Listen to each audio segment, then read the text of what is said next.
You're listening to the Hour of the Time. I'm William Cooper. Good evening, folks. Tonight's episode is a rerun.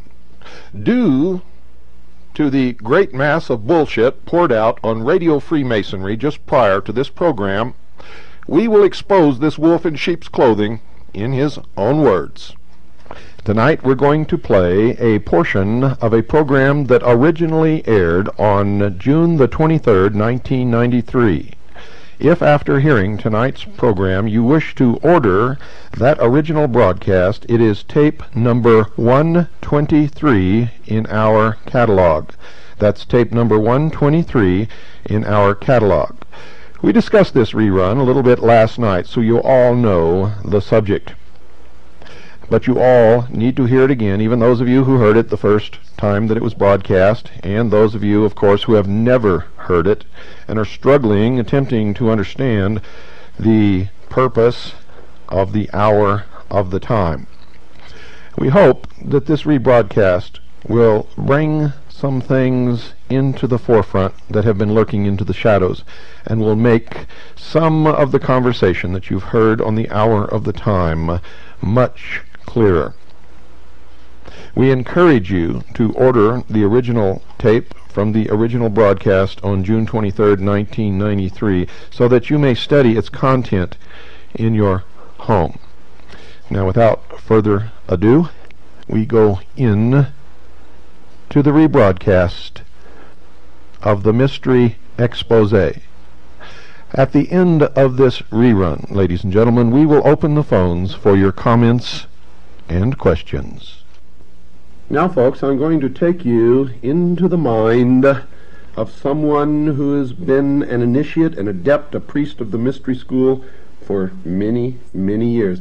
I'm not going to identify this person until the end of the program.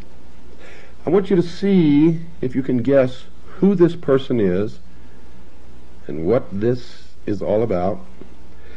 If you can, then you'll know instantly what this program is for, the reason behind it, and you'll be able to understand a little bit better how you've been manipulated for many, many years by the priest of the hidden religion called Mystery Babylon. And if you can't guess, then at the end of the show, you're going to be told, and you better be holding on to your chair because it just might knock you right out. Just might knock you right out. I'm going to quote from a book that this person wrote. This person verified something that I wrote in my book, Behold a Pale Horse, and that is the calendar of the hidden religion of Mystery Babylon. It's 6,000 years, and it started in 4000 BC and ends in the year 2000. Quote, "The Great Pyramid system of passages and chambers is a chronological graph that begins in 4000 BC and continues for 6,000 years," unquote. Now let's go to an interview that was conducted with this person by someone else, not by me. But I'm going to be reading to you word for word this entire interview, and this is going to take up most of the program, but this is going to give you a glimpse into the personality, the religious beliefs of the priests of the mystery religion, and you'll see sort of how they try to disguise what they really believe behind this aura of wanting to further the evolution of mankind and create some kind of a world utopia which they know in their heart is a lie to begin with. So, I'm going to call these number 1 and number 2. Number 1 is the interviewer. Number 2 is the interviewee. Number 1, how did you become interested in the Great Pyramid? Number 2, well, like everyone else, for most of my life, I accepted the idea that the Great Pyramid was just a great big pile of stone made by thousands and thousands of slaves. But I read a book in 1967 called The Ultimate Frontier. That book profoundly affected my life. In it, they made statements about the Great Pyramid being much more than a tomb. Point in fact, it never was a tomb for a pharaoh. It is a monument to mankind and human perfection. It is the oldest artifact of an ancient system of religious belief. Then I thought, that's something I can check out.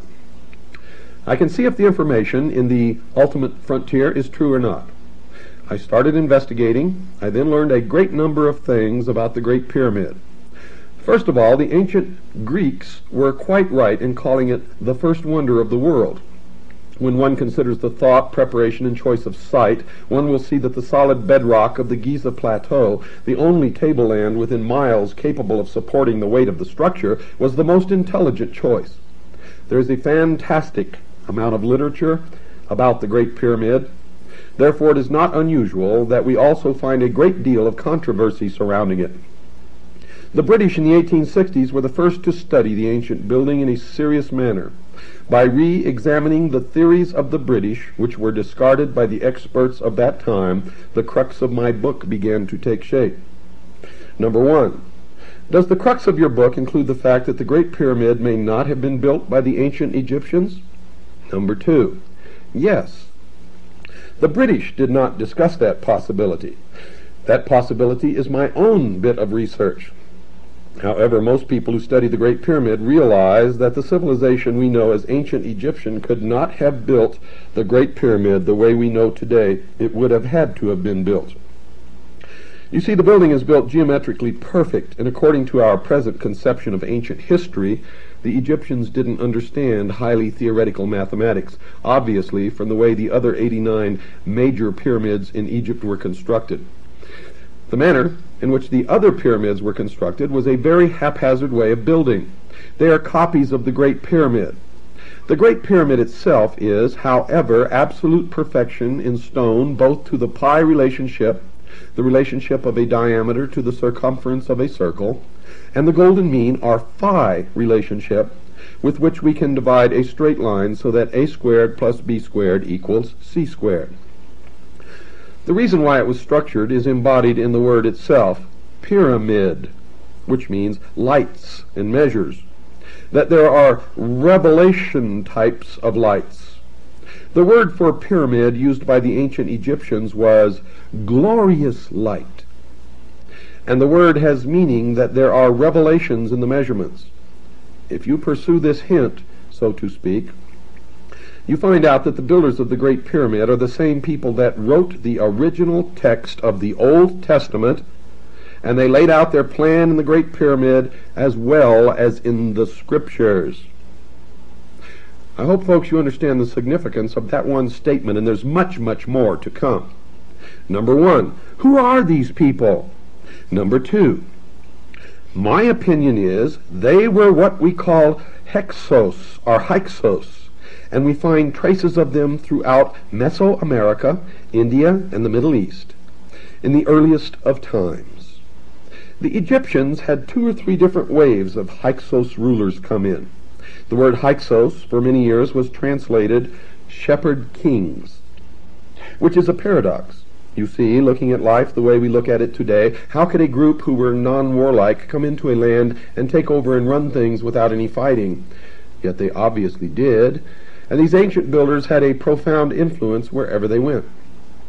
The years of research I've done tell me that the Hyksos were a group of people who had in their culture information stemming from a previous civilization. I think that our view of history, saying that it started in the cradle of civilization, in Egypt and Mesopotamia, is wrong. The surviving evidence indicates both Egypt and Mesopotamia are actually later civilizations, remnants of a far, far greater early empire. And here, folks, we see in this person's philosophy the same philosophy that Hitler pursued. The myth of ancient Atlantis, or Mu, if you will, an ancient civilization, which, when it was destroyed, left behind a remnant, a surviving element of that race, which is a super race, more intelligent, smarter, more worthy than any other race on this earth, if you will, the master race. If you understand the esoteric meaning of what you're hearing, you are hearing Nazi philosophy, National Socialism, Hitler's vision of world history. And when you find out who this person is and what he's doing now, we'll all come together. We continue. Number one, do you think the Hyksos race was a race chosen by some greater intelligence to impart a superior ideology to the rest of the human race? Number two, not so much chose, but actually chose themselves. All genius is self-appointed. I would say these people were a remnant from a previous culture, and they had something they wanted to do, and they embodied their thinking in their work, and they influenced people by their works. Folks, that's the Luciferian philosophy. Continuing. They came into the land, and there were already humans in the Nile Valley. But they came into the land in an unobtrusive and dexterous maneuver so as not to alarm the existing culture. They came in without fighting. They took the worst land. They didn't try to impress their knowledge on the others. They just did things in a better way. Soon the people in that area were paying attention to them. Once they gained the attention of the people, it didn't take very long before they were running everything, because they did everything with better methodology, which is the way life ought to be. You ought to show by example. Number one, what happened then? Number two, fairly soon after arriving, they suggested to the people that as life was now so peaceful and harmonious, it would be a happy challenge to build a monument to the future of mankind. In my opinion, the Hyksos philosophy and the philosophy of many modern people is identical in that human beings can be perfect if they work toward that end, and that is the heart and soul philosophy of Mystery Babylon, the mystery schools, that man himself will become God. Wait until you find out who this is. Number one, what happened to the ancient tribe, the Hyksos? Number two, I think they are still in existence today and have not died out, but have gone underground many thousands of years ago. What we call Masonry. Freemasonry is an offshoot of the group that started out. The Hyksos group became what the Ultimate Frontier calls the Brotherhoods. These are a group of people who have knowledge about what it really means to be human. And folks, that implies that the rest of us are not, and that also is in direct line and in direct concert with the philosophy of the mystery religion of Babylon. You see, to them we are all cattle, animals who have no intelligence. Continuing, these are a group of people who have knowledge about what it really means to be human, to be a human becoming, to grow toward human perfection. It's a philosophical thing. These people still exist. They still band together in groups here and there, and they show by doing. Again, their lifestyle shows that they really have a handle on what life is all about. They don't try to impress others with numbers or with what they know. They just live doing something they want to accomplish while they are here. We know in Egypt these people formed secret societies, and that Pharaoh Akhenaten came up, quote, under the rose, unquote, out of one of these secret societies and took over the land of Egypt in a manner that forbids disclosure at a time in which the superficial popular theology left a want unsatisfied, which religion in a wider sense alone could supply. And there he has admitted that he knows the esoteric teachings of the mystery schools, their origin and their purpose.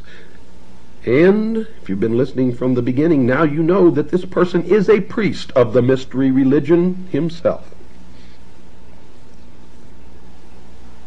Continuing, We know Alexander the Great wanted to get the knowledge of one of these ancient secret societies because he writes about it a great deal. Pythagoras consented to be circumcised in order to become one of the initiates of these secret societies, which are the Hyksos population carrying their knowledge of science and the universe and cosmology with them and keeping the truth secret so they wouldn't be persecuted and wiped out. You can imagine what society today would do to a group of people like this, were they to perform certain ancient rituals in public. Look what they did to Akhenaten. As soon as he was dead, they destroyed the city he built. Number one. That's right, they tried to. Number two, wipe out his name. Number one, yes, because he taught there was only one God. Number two, the human tendency in the mass populace. Number one, when you use the term mass populace, are you referring to a group of people who have become undeveloped on account of a too pleasant or a too severe climate, or even from physiological or psychological causes? Number two, the phrase mass populace was a term used by the ancient ones, which usually refers to those in a populace, in any country, who sit back waiting for some savior to raise them up out of their misery. Recognize the venom directed at Christianity, folks? Number one, then you are referring to people who are merely living a conditioned response to their environment. Number two, yes, the human tendency in the mass populace is to tear things down rather than to reach up to the excellent, which brings everything down to mediocrity.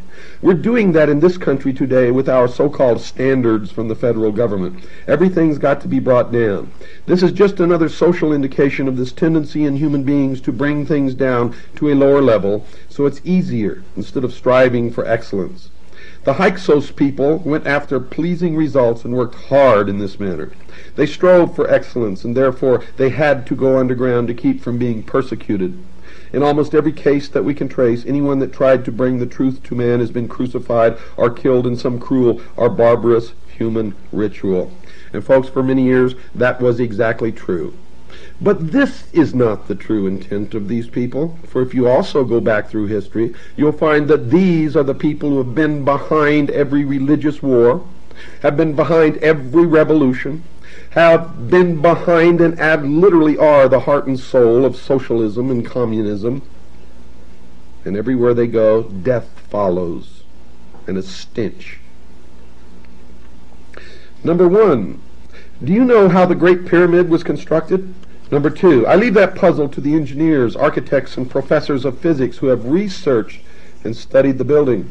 No one at the present really knows. There are several suppositions, but since no one really knows, that mystery remains to be answered in the next 24 years, and since no one really knows, in my opinion, there's no such thing as an expert. Number one, in that case, how do you believe the Great Pyramid may have been constructed? Number two, my information from people who seem very knowledgeable says that they built in with water locks and floated the blocks into place. That's pretty hard to conceive of because they would have had to have been tremendous locks, because the Great Pyramid is up on a plateau at least 6 miles from the banks of the Nile River. Water with a series of basins and pipes that match the corridor in the chamber system of the Great Pyramid's interior system embodies all the laws of hydraulic engineering. For example, the Great Pyramid's Grand Gallery is a perfect vacuum bottle. And this pumping system, which I explain in my book as I explore the research work of Edward J. Kunkel, author of the book Pharaoh's Pump. Well, folks, it's time to take our break. Don't go away. We'll be right back and continue with this revelation after this very short pause. Snap. Water. And we continue, folks. Number one, if this tribe of people, the Hyksos, caused the Great Pyramid to be constructed, did they know their message wouldn't be understood for thousands of years, or did they think that humans would grasp its meaning a little bit before that? Number two, I think it's quite apparent that they knew it would be grasped in the 20th century. I think that they laid it out so the core of their meaning would be picked up by those who really had the mathematical know-how. It wasn't until 1905 that we had the real understanding of gravitational astronomy, the astronomy involving the solar system and the movement of the Earth around the sun, down so pat that we had all the answers the builders of the Great Pyramid had. They knew as much or more about today's system of gravitational astronomy as we know.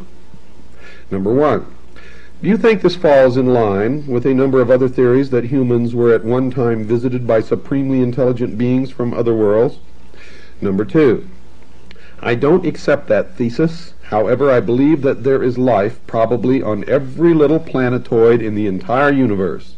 Life that is similar to ours, having a spiritual nature, but somewhat different in physical nature.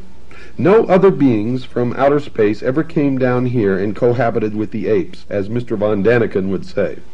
I would reject that thesis, but on the other hand, I would say we are indeed created by another intelligence far greater than this planet or even this solar system. You know, it's a funny thing. I was once an atheist. I went through most of my college days as an atheist. I went through most of my college days as an anthropologist and didn't believe in a creative theory at all. But after studying for many years, I was forced to accept the fact that I obviously had been created, because it just didn't happen by chance. There's no way, I would say, that this theory that something in outer space came down and interfered is quite accurate in that respect. We are in the image of a creator of some kind that we can't even conceive. Therefore, we have the ability to do all kinds of fantastic things. I think there was a civilization 50,000 years ago in the Pacific, now underwater, that had in it achievements that we only think of today. Number one. Okay, just a minute. Let me backtrack here. At the beginning of the interview, you mentioned that you began your investigation of the Great Pyramid after you read The Ultimate Frontier. What's it all about? Number two. Oh, that's a big topic. The Ultimate Frontier ties together a history of this planet, the idea and purpose for mankind being a part of it, and a philosophy of growth towards human perfection, and how this philosophy is what life is really all about. The truth of this was lost when the great civilization on the Pacific continent of Mu was destroyed by a sudden cataclysmic change on the crust of the earth 50,000 years ago. There are a group of individuals who call themselves the Brotherhoods, unobtrusively working to uplift mankind back to this ancient wisdom belief, and the Great Pyramid is indeed a monument to this particular brotherhood. Number one, perhaps the truth is never lost. Perhaps as we evolve towards a true understanding of essentials, we suddenly find ourselves faced with a question where we discover that we have really understood nothing at all, and consequently have to begin learning all over again on a new and higher level. Perhaps the memory of the destruction of Mu and other catastrophic events is contained in the collective unconsciousness of man. Perhaps some humans, direct genetic descendants of the survivors of these cataclysmic events, carry in their bloodline a genetic mutation. Let me read that portion again, folks. Perhaps some humans, direct genetic descendants of the survivors of these cataclysmic events, carry in their bloodline a genetic mutation. Perhaps this genetic mutation was deeply imprinted into the central nervous system of some of our forebears who actually experienced and survived a sudden slippage in the Earth's tectonic plates or a supernova explosion. Such a genetic mutation passed in genetic structures, or DNA, from generation to generation may explain why some of us today are more acutely sensitive to subtle earth tremors than our neighbors. In any case, this book, The Ultimate Frontier, started your mental processes working along these lines. Number two, they were already working along this line, just like many peoples are without knowing about it. I had started into investigation of phenomena and mysticism on my own because my religious convictions couldn't answer my questions. Going to different churches and checking them out, I found didn't answer my questions as to why I am. I've always wanted to know why. The human physiology is a remarkable thing. Why should it be? Why should we be different than the animals? Why should we have these philosophies when no other animals has philosophy? I studied many of the standard religions, but they couldn't answer my question to my satisfaction. I didn't like the idea of blind faith. I didn't like the idea of blind faith. To me, blind faith is irresponsible and unreasonable. Then I got into science and became an atheist. I was working on a master's degree in anthropology and found that, just like the churches, the information from the scientific side fell short. They can't answer all the questions. In fact, the more we learn, the more anomalies we have, and we realize how little we know. Then my son, who at the time was 4.5 years old, nearly drowned. In fact, he did drown. He was full of salt water and unconscious for 45 minutes. He should by all rights have died. The year was 1960. I was eating at a restaurant on the beach when I saw him floating face down in the water. I ran across the beach, jumped into the water, handed him to my brother, who handed him to a strange old man who appeared to be a derelict. When this old man pumped out the water, I was in shock, one of my son, for the next 45 minutes. He refused to give my son to the ambulance crew and the doctor who arrived and pronounced him dead. The old man looked into my eyes and said, "This boy isn't dead. I'm going to bring him back." I told the doctor, let him keep trying, and the old man kept working. 45 minutes is a long period of time to remain unconscious without breathing. However, my son not only recovered without brain damage from that episode, but he told us in the hospital exactly all of the events that took place. From me running out of that restaurant, jumping across the breakwater, diving into the water, and getting him, handing him up to my brother. He recalled all of this as if he had been watching it as a spectator, and yet he was unconscious. I mean, he wasn't Gene Dixon or anything. That personal experience was positive proof in my mind that the human mind is a lot greater than that body. Number one, did it reinforce a previous belief, or did it really serve to allow you to see for the first time that there are other realities? Number two, it made me relook at some of my own experiences. It made me stop and think about a lot of things. For instance, the first thing it made me think of is when I was studying anthropology. I was studying the theory of evolution, chance evolution, chemistry just providing a scenario for itself to keep procreating and surviving and improving and so on. If we accept evolution as the ultimate answer, we have to accept a ludicrous notion that atoms, all matter, is made up of the atomic elements, can so arrange themselves as to be able to give themselves abstract qualities such as memory, desire, will, curiosity, consciousness, conscience, creativity, intuition, emotion, and reason. How can you get that chemically? You can't. It has to be something else that is endowed, and man is the only one that has it. A goat doesn't see the stars or know what's over the mountain or know anything about life and death. You see, but we do. These ideas were in my head, and intuitively I knew there was much more. But when that happened to my son, I realized that I, too, am a discrete bundle of mental energy. Only I didn't have that phraseology for it. I didn't know about what life was all about as I feel I do now. Number one, were you able to determine the capability of the human being to deal with all these diverse areas of knowledge? Number two, certainly I am doing it, and I'm nothing extraordinary. I am dealing with all of these areas of knowledge in a relaxed and causal and fun way. And I feel that I am growing. I am not impatient about my growth because I know that someday, if I continue to try to improve myself, if I continue to use those qualities of mind that I have, then I will become as perfect as humanly possible. Now, according to our basic beliefs in this country, human beings are created in the image of their Creator. To me, that means we have the same qualities of mind.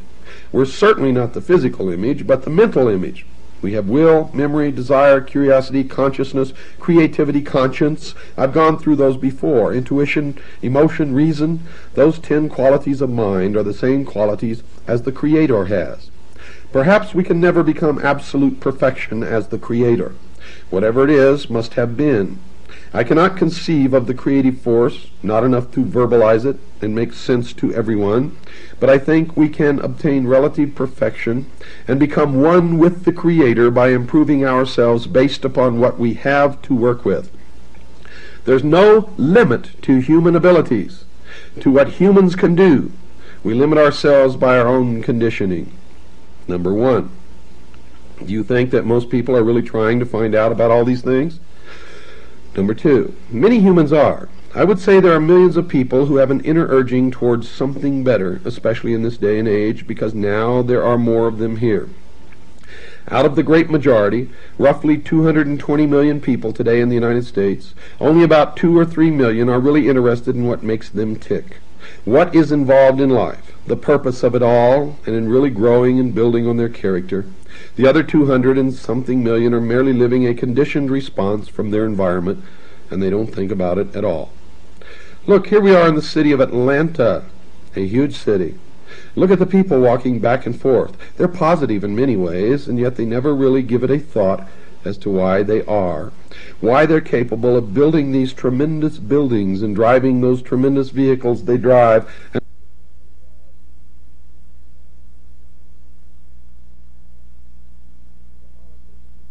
Catholicism has been losing quite a few members because those members say that their religion is not in tune with the times, and this is the case in many other religious bodies.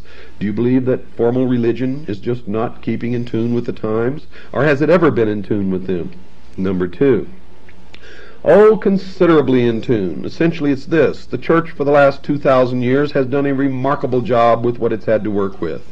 Remember, they're dealing with part of the truth. Part of the truth. I've just finished this week a new book called The Life and Death of Planet Earth.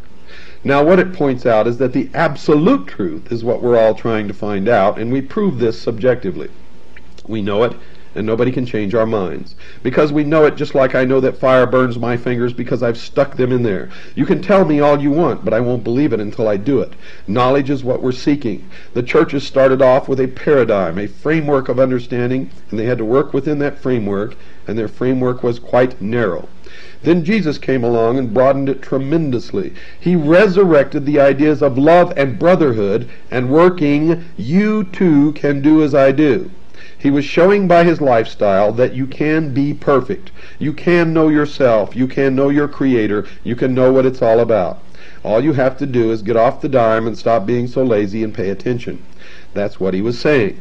Human beings have a tendency to want to put frameworks around things so they can be comfortable with them. So the early church put a framework around the truth. Theologians have translated and interpreted what has been said by all the great teachers until it's been quite distorted. However, even with all of the translations and misinterpretations of what was really said in the ancient times, they've done a remarkable job. They've done some bad things as well as good things in the eye of history. But the information is here. All you have to do is want it and dig for it. I found it. I found it for myself. There's more than one path. The reason I followed the path of the Great Pyramid is because I'm a doubter, a skeptic, and there's something made of stone, the world's largest stone structure. It can be checked and rechecked and measured and remeasured.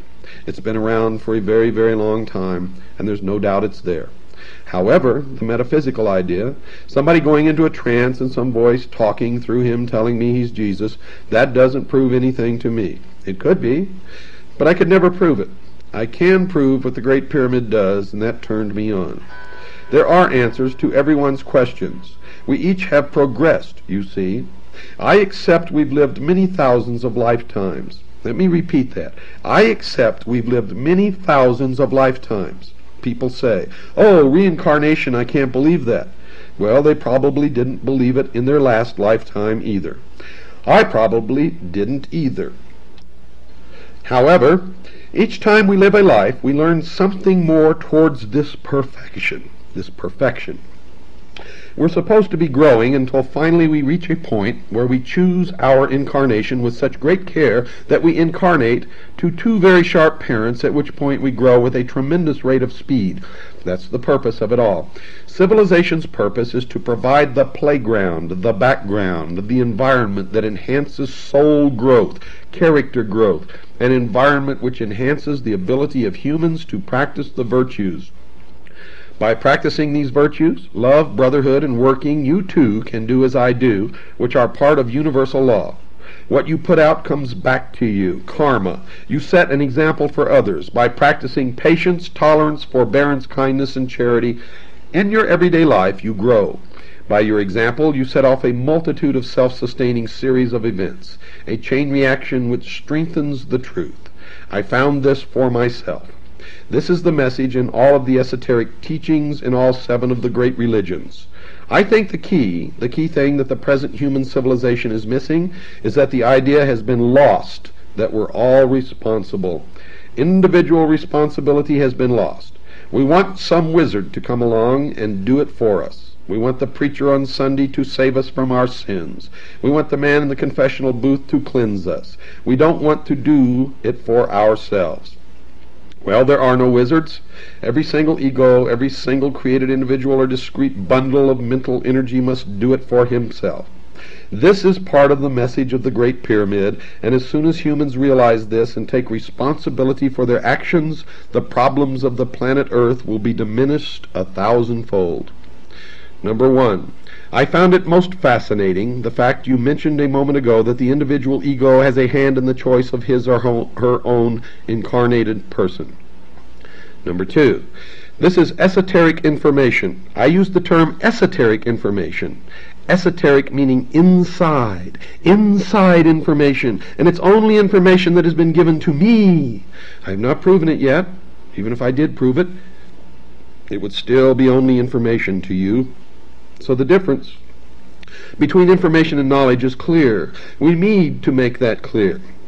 Now, my information is that each of us chooses our parents and our station and our situation, even our race. Listen to this, folks. Listen to this crap. Beginning again. One of the individuals that I have been told about in this esoteric information was George Washington Carver, who deliberately incarnated into a race that was downtrodden to work on the idea of bringing them up. He was an ego of tremendous advancement, and when he did incarnate into that environment, which was a terrible environment, I understand he may have lost a few points because he became embittered near the end. Had he remained without bitterness, he would have gained. This is the story I have. We all take a chance incarnating into a civilization that can drag us down, because when you get inside of a physical body, you become subject to the nuisances of that animal body and the conditioning and the responses, and it's up to you with those 10 qualities of mind to overcome those. That's why being well disciplined is vitally important and permissiveness is not wise.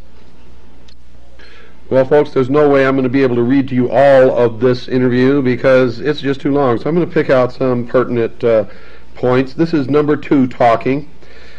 And this is an excerpt from a paragraph. However, don't permit it. Don't say laziness is good for everybody because you won't get uptight if you're lazy. We have so many errors on the idea of human potential and what to do with it. I believe in being well disciplined but not cruelly. I believe in responsibility in the organization I belong to. The STEL group. The STEL group. The group in which Lars Hansen was reared. Now I want to quote to you from a book called The New World Order by A. Ralph Epperson, which you can order from Publius Press in Tucson, Arizona. On page 67 in The New World Order, Mr. A. Ralph Epperson has a direct quote from Eklal Kushana. He was the leader of the STEL group. Mr. Tex Mars also has the same quote in one or two of his books. But I'm taking this from The New World Order by A. Ralph Epperson. Quote, Lucifer is the head of a secret brotherhood of spirits. The brotherhood is named after Lucifer because the great angel Lucifer has been responsible for the abolishment of Eden in order that men could begin on the road to a spiritual advancement, unquote. That is the teachings of the leader of the STEL group, the group that this man belongs to. So, folks, pay attention. This again is number 2 speaking. This is a part of the message, a band of men at the dawning of the age of Taurus, a more civilized age embodied in the Great Pyramid's mathematical code, to transmit to a generation of humans living in the age of Aquarius, something they felt was vitally important. The age of Aquarius began 23 August 1953, and this is a New Age idea, the idea that we can perceive and try to improve. Of course, there's still a larger majority of humans, even in the age of Aquarius, that want to drag people down and lower the standards. However, every single ego, every single human, has the capabilities of bringing himself up to the equal of his Creator. It's just a matter of effort and patience and practicing the virtues. Number 1. As Jesus stood between the 2 columns, Jachin and Boaz, on the outer porch of King Solomon's temple, John 10, verse 23. On 25th December, the celebration of the winter solstice, which is what that date is really for, a large majority of the people did not understand him when he said, "Ye are gods."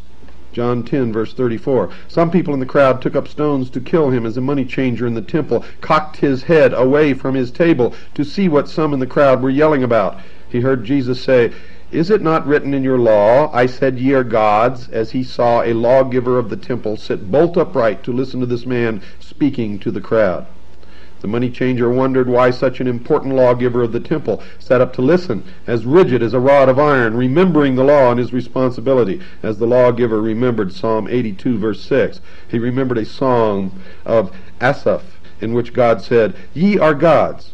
The man speaking to the crowd said, "The Father is in me, and I in him." And what he meant could not have been other than what he said. As the crowd screamed blasphemy and moved forward to kill Jesus, he simply disappeared. So when you say humans have the capability to bring themselves up to the equal of their Creator, it would seem to me that this New Age idea is in reality a very, very ancient idea. However, you did say that this was part of the message of the Great Pyramid. But what about these ancient brotherhoods, these people who are responsible for all this secret type of teaching, which seems to be such a mystical notion? Are they still around today? Number 2, I think so, very much. In fact, I could say, I know it. You could say it's information now. The brothers are those individuals who have obtained a degree of advancement over other humans. This also is number 2. If you meet a brother and you get him alone and you say, "I've noticed about you certain things, and I want to ask if you are familiar with the Rosicrucians or the Masons or the Stell Group or the book, The Ultimate Frontier, or some of these metaphysical philosophies," you, when you ask, are allowing him to interfere in your environment. This is the teacher appearing when the student is ready. But unless you ask, the brothers won't help. And here's the crux, folks. Number 2. Yes, the 5th level of intelligence is responsible for the direct work with the planet, and they can make mistakes. The story of Lucifer and Jehovah is a tale of the mistake made by the angelic intelligence. The argument between the angelic forces on the 5th level of existence is that Jehovah, according to my philosophy, believed that humans could advance with a perfect environment, so at first humans were given the Edenic state. All they had to do was eat bananas, sleep, chase the girls, make love, swim, sun, and sleep. But they didn't grow in that Edenic state. They were lazy. All they wanted to do was eat, drink, make love, and sleep some more. They didn't want to grow. So Lucifer said, we should help mankind grow. And you know the rules. We can't go down and do it for them, so we'll give them problems to overcome. And zap, like the thunderbolt of Zeus, Eden was gone, and we now have winters in Chicago, and man has to overcome. Now, folks, I don't care if this man worships Lucifer. I don't care if he believes what he believes or belongs to the mystery schools. You all know me. I believe in the Constitution and that we all have a right. But when he deceives and manipulates all of us, and when on June 8th, 1993, on Radio Free America, he said to the world that I am a CIA disinformation agent, then it's time that you knew who this man really is. I want you to track down and read these books that he wrote. The Great Pyramid, Man's Monument to Man, New York, Pinnacle Books, 1975. The Life and Death of Planet Earth, New York, Pinnacle Books, 1977. Psychic Surgery, 1973, reprint edition, Chicago, Pocket Books, 1975. The entire text of the interview you heard tonight can be found in a book called 5-5-2000, Ice, the Ultimate Disaster, by Richard W. Noone, spelled Noone, and he was the interviewer number 1. Folks, research the history of Willis Carto. Research the history of the Liberty Lobby. And specifically, Radio Free America. Tom Valentine has been a member of the Stell Group for most of his life. He has also been closely connected to the Communist Party by his own admission. Wake up! The members, the high priests of the mystery schools, are enacting ordo ab chaos. Create enough chaos, and then they can step up and take control and establish order, the New World Order. Now you know why on Radio Free America Tom Valentine gets so angry when someone questions Freemasonry. Now you know why he covers for the secret societies and for Freemasonry. And now you know why he has attacked me, because I am the enemy of Mystery Babylon. And there you have it, folks. And yes, there you do have it, ladies and gentlemen. I want to read to you a letter that I received today, talk about synchronicity, from my good friend in Tucson, Arizona, a Ralph Epperson. He says, and I quote, "You might enjoy letting your listeners know about a quote I just found in a book entitled Legenda of the Ancient and Accepted Scottish Rite of Freemasonry for the Southern Jurisdiction of the United States, written by Albert Pike. This book was written by Mr. Pike in 1888, 3 years before he died, and was published by the 33rd Degree Council when they were in Charleston, South Carolina. This quote should settle the question once and for all as to who the God is that the Masons worship in their lodges. Here in Tucson, one of their lodges is called a cathedral, and another is called a temple, 2 words describing places of worship. This quote will prove concretely that the God they worship is not the God of the Bible. I have been looking for this book by Pike for many years, and presumed that it was out of print because I couldn't locate a copy. However, I knew it was not forgotten because Rex Hutchins, then a 32nd degree Mason, but who later became a 33rd degree Mason, quoted from it in his Masonic book entitled A Bridge to Light. So I considered it fortunate when I found that a publisher of out-of-print and rare books called Kessinger Publishing Company in Keela, Montana, had reprinted it. It is their claim that Legenda is a series of monographs intended to supplement the ritualistic instruction of the book written by Mr. Pike called Morals and Dogma. As you know, the first 10 words of the Bible are found in Genesis chapter 1, verse 1, and are, quote, "In the beginning God created the heaven and the earth," unquote.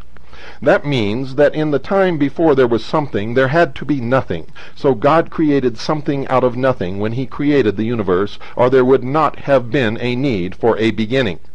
But Mr. Pike does not agree. This is what he says on page 109 of Legenda in his explanation of the 28th degree. Quote, "Nothing is produced from nothing, because existence can no more cease to be than nothing can cease not to be. To say that the world came forth from nothing is to propose a monstrous absurdity. Everything that is proceeds from that which was, and consequently nothing of that which is can ever not be." The letter I in the word is was capitalized by Mr. Pike. It is customary to capitalize the first letter in the name of a deity or a noun that refers to a deity. Does this mean that he is making a deity out of matter? Well, folks, Lucifer is the god of the material world. So Mr. Pike says that those of us who believe in a God who created the universe out of nothing believe in a monstrous absurdity. The Christians and the Jews who believe in the God of the Old and New Testaments believe in a monstrous absurdity when they profess that their God created the universe out of nothing. Let there be no doubt, Pike told his readers that he and the Masons do not worship the Creator God. They worship a secret and concealed God in their cathedrals and temples who cannot create anything. In fact, Mr. Pike agreed with that statement. He wrote this about their, quote, sun god, unquote, on pages 253 and 254 of Morals and Dogma. I might remind you that Radio Free America is carried by the Sun Radio Network. Quote, Amun, at first the god of Lower Egypt, was the sun god. He created nothing, unquote. And to show that this is true, he repeated the idea on page 281. Quote, the supreme being of the Egyptians was Amun, a secret and concealed god, the original light. He creates nothing, unquote. Yet he calls this god the supreme being. If the universe had two gods, one who created everything from nothing, and one who created nothing, I would presume the first God who made everything, including the second God, would be superior to the second God who created nothing. So the only way you can resolve this problem, if you believe in this second God who created nothing, is to claim that there is no Creator God. Then your God can then become the supreme being. And that is what Mr. Pike did, make no mistake about it. The Masons do not worship the Creator God, the God who made the world out of nothing. And that is why they have chosen to call their God the great architect of the universe. And that is why the Brotherhood in the ancient times was called the Builders, and today are called Freemasons, or Freemasons in the French. It is known that architects do not draw plans to create a structure out of nothing. They design structures that must be built from existing materials, or, if you will, out of materials that must be changed from one form to another before they can be integrated into a structure. The Masons worship some other being, one that they know can create nothing, and that includes the Stell group. That includes the ancient order of the Rose and Cross, the Knights Templars, the sovereign and military order of the Knights of Malta, and all of the rest of these skunks. The number one Mason of all time has said it, ladies and gentlemen, in his own writings. I have never claimed that Tom Valentine was a Freemason. I have only claimed what you have heard in this broadcast tonight, and I am sick of his stinking lies, and I am sick and tired of you stupid sheeple out there who cannot study or listen or repeat exactly what you hear, but have to make up some strange tale in order to cover your pathetic ignorance.